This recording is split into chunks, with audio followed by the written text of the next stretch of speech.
小猪佩奇。小马佩德罗咳嗽了。今天是上学的日子，佩奇和他的朋友们正在上音乐课。玻璃小姐有个娃娃，羚羊老师唱道。佩奇和他的朋友们跟着一起唱，大家都很喜欢这首歌。哦，糟糕！佩德罗咳嗽了。别担心，我马上打个电话给棕熊医生。羚羊老师说。医院的电话铃响了。您好，棕熊医生，我是羚羊老师。有个孩子生病了。羚羊老师说。不要慌张，我马上过来看看。滴滴。棕熊医生跳上他的白色救护车，朝幼儿园开去。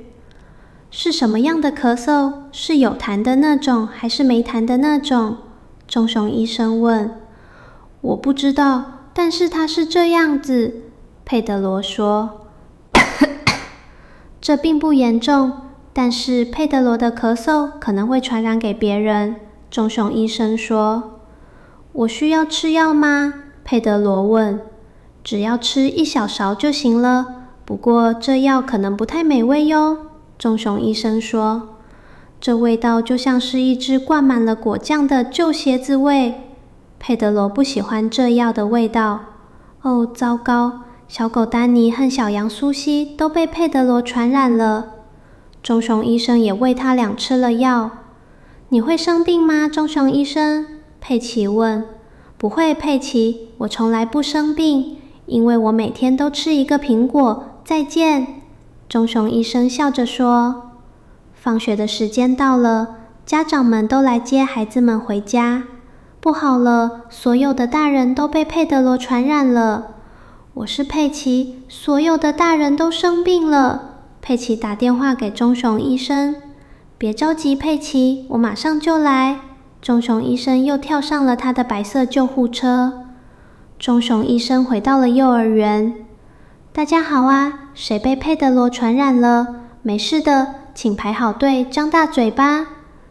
这个药的味道就像是淡奶糊和旧袜子味。羚羊老师抱怨道。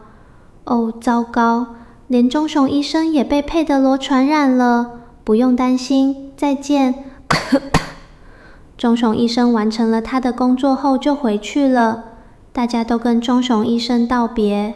可怜的棕熊医生，现在他也生病了。你好，我们是过来照顾你的，佩奇说。小狗丹尼带来了一些水果，小羊苏西穿着他的护士制服。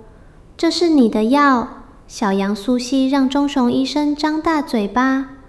尝起来就像是果酱酸奶味的淡奶糊袜子。棕熊医生皱着眉头说。然后大家给棕熊医生唱了一首歌，希望他能感觉好一些。他确实感觉好多了。